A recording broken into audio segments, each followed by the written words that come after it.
Salut à toi, bienvenue dans cette nouvelle vidéo. Aujourd'hui, je te parle du micro foncier en immobilier. On rentre dans le vif du sujet sur la fiscalité immobilière. J'espère t'apprendre en tout cas un maximum de choses. Sans plus attendre, n'hésite pas à me laisser des commentaires, des likes, des pouces bleus, de tout ce que tu veux. Moi, ça fait toujours plaisir. Et je t'invite à passer sur mon écran.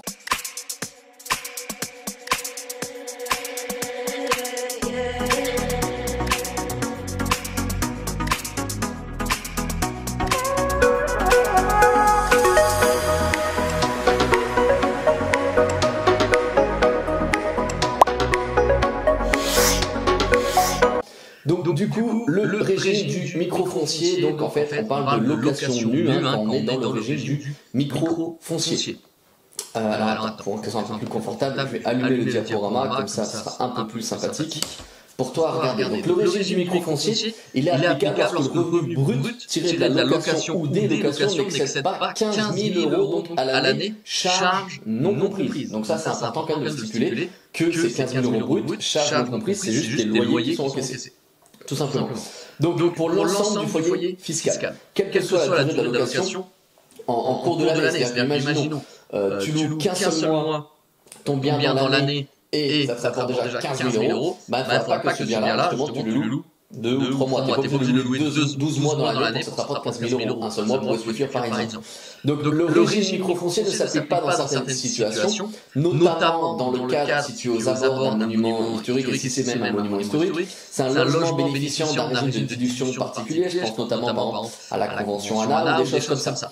Donc le revenu brut est déterminé de la façon suivante, donc ça c'est juste pour t'expliquer comment on calcule le revenu brut. Donc c'est ton montant des loyers encaissés, moins les charges incombant au locataire, plus le montant des dépenses incombant normalement au propriétaire et mise à la charge locataire. Plus, bien entendu, les subventions et indemnités perçues, ça peut être justement par l'État ou justement les communautés de communes, les régions, peu importe, tout simplement. Donc le régime du micro-foncier, si on rentre un peu plus dans les détails, ce régime du micro-foncier, en fait, tu auras un abattement. Alors, je t'ai mis, effectivement, le montant de revenu brut doit être porté dans le cas 4 BE de ta déclaration des revenus numéro 2042. Ça, c'est pour ton impôt.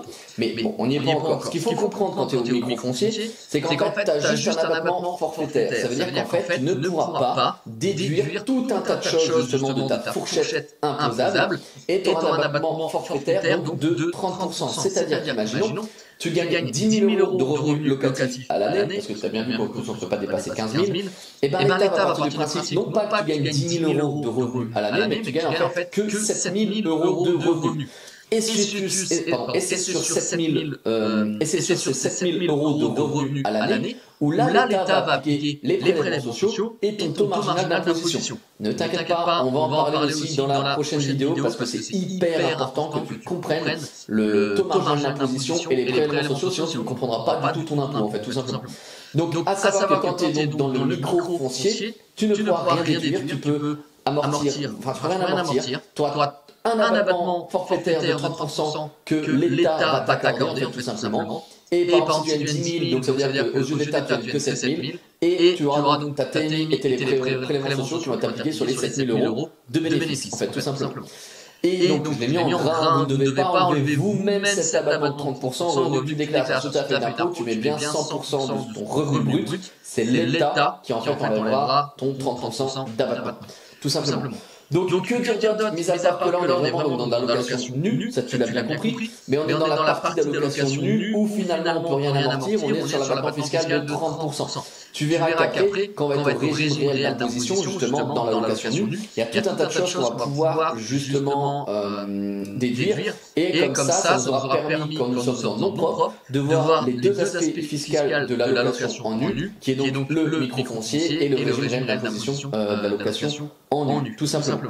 Donc écoute, en tout cas j'espère que cette vidéo elle t'a plu, au moins ça te permet déjà de comprendre qu'est-ce que le micro-foncier en immobilier quand tu veux faire de la location en nu, et je te dis à demain pour la prochaine vidéo. Ciao ciao.